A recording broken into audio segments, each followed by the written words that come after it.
Okay, down here we have milk. Protein in the milk, lactose in the milk, fat in the milk. Now we don't routinely analyze for lactose in the milk because that's very constant. It doesn't go up and down. And it doesn't go up and down a lot because it's very hydrophilic, meaning it attracts water. So the more lactose the mammary gland produces, the more milk the cow is going to give.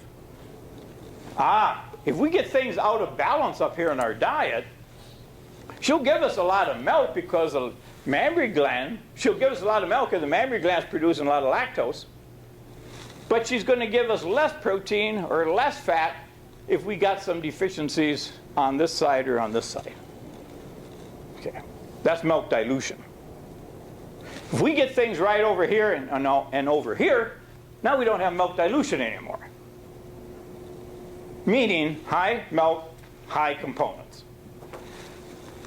So let's take these one at a time. Okay, Randy talked about carbohydrates. And remember you had the NDF and non-structural or non-fiber carbohydrates. That makes up 70+% of your diet, right up here. So he went into more detail, but I kept this really simple here. Here we got, and I'm not even talking about fiber anymore. Here, I'm just talking about the non-structural carbohydrates. We have undegraded starch. Undegraded starch will flow to the small intestine, be degraded to glucose, absorbed into the bloodstream, and the mammary gland can use it for lactose. All the rest of the carbohydrates, and he talked about digestibility. High digestibility, low digestibility, NDF, starch, or whatever.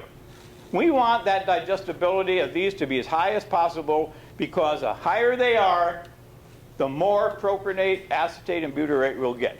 Propionate is that volatile fatty acid that the liver uses to produce glucose. That enters the blood, the mammary gland takes it up and uses it for lactose. Pretty simple. Pretty simple. Okay? I'm sorry, sir. I am always in your way. Okay? Now, that propionate then leads to lactose, but the acetate and butyrate, and remember Randy said that sugars, the supplemental sugars, much to his surprise, much to everybody's surprise here up until a couple years ago, really leads to more acetate and butyrate production. Well, these two volatile fatty acids are very useful, are used by the mammary gland to produce fat. Now, you also have some fat in the diet. All of your feeds, pretty much, all of your feeds in the diet contain various amounts of fat. And you might add some supplemental fat to the diet. Well, that fat's going to flow to the small intestine, be digested to fatty acids, and the mammary gland will use them for fatty acids. Or to make milk fat. Okay? Now, also notice that some of these carbohydrates are used by the bacteria in the rumen to make microbial protein. Randy talked about that. And microbial protein, and I think Randy said that's a very important source of protein to the cow. It flows to the small intestine, digested to amino acids. Those amino acids taken up by the mammary gland to make milk protein. So my reason for talking about carbohydrates initially is notice that carbohydrates influence milk protein, it influences lactose, and coming this way it influences fat. I thought Dr. Shaver gave a very good presentation today. It's worth going back and looking at his slides and just thinking about, again, within the next week or two before you forget too much of it, take a look at those slides because there's a lot of good information there. On the crude protein side, we have two acronyms here, RUP and RDP.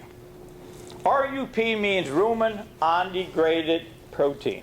Rumen undegraded protein. It is that portion of protein in our feedstuffs that escapes or resists ruminal degradation, flows to the small intestine, and is available for digestion in the small intestine. You folks out on your dairies might call it bypass protein. We in the scientific world call it rumen undegraded protein. There's a reason for it. Because we at the university, when we talk about bypass protein to a bunch of young folks, they say, how did it get by the rumen? I mean, how, you know, it's like, oh, sorry, bad choice of words. We shouldn't say bypass. We'll say rumen undegraded. It went through the rumen, it just resisted or escaped ruminal degradation. Okay? That's why we call it RUP, rumen undegraded protein.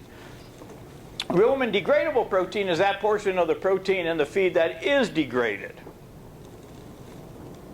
It's degraded to components that the bugs can use to make microbial protein. So the protein or the nitrogen that's in those bacteria in the rumen comes from RDP. Lean and mean and hungry bacteria in the rumen are about 60% protein by weight.